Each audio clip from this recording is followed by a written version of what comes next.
بسم اللہ الرحمن الرحیم۔ شعبہ نے کہا، میں نے قتادہ کو حضرت انس بن مالک رضی اللہ عنہ سے حدیث بیان کرتے ہوئے سنا۔ انہوں نے کہا، کیا میں تمہیں رسول اللہ صلی اللہ علیہ وآلہ وسلم سے سنی ہوئی ایک حدیث بیان نہ کروں؟ یہ حدیث میرے بعد تم کو کوئی ایسا شخص نہیں بیان کرے گا جس نے وہ آپ صلی اللہ علیہ وآلہ وسلم سے براہ راست سنی ہو۔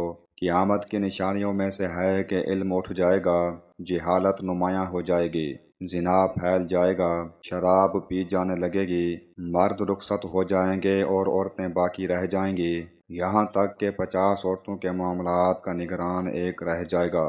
صحیح مسلم حدیث نمبر 6786۔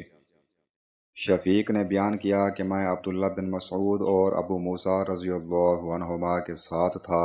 ان دونوں حضرات نے بیان کیا کہ نبی کریم صلی اللہ علیہ وآلہ وسلم نے فرمایا، قیامت کے دن سے پہلے ایسے دن ہوں گے جن میں جہالت اتر پڑے گی اور علم اٹھا لیا جائے گا اور حرج بڑھ جائے گا، اور حرج قتل ہے۔ صحیح بخاری حدیث نمبر 7062۔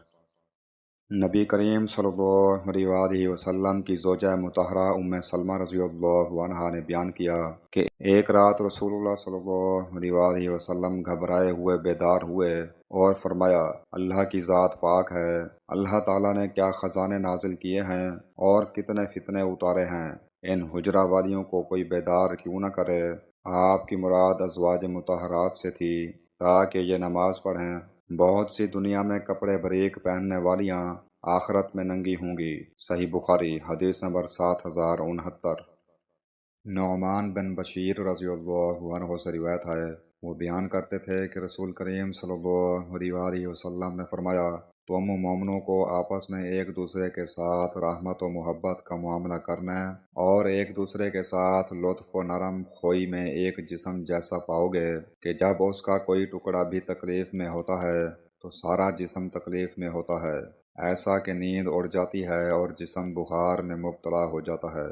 صحیح بخاری حدیث نمبر 6011۔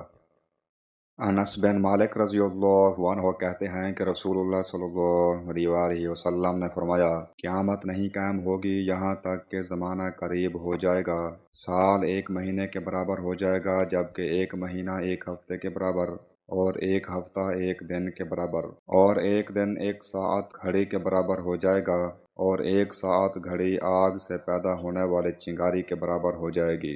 امام ترمذی کہتے ہیں، اس سند سے یہ حدیث غریب ہے۔ جامع ترمذی حدیث نمبر 2332۔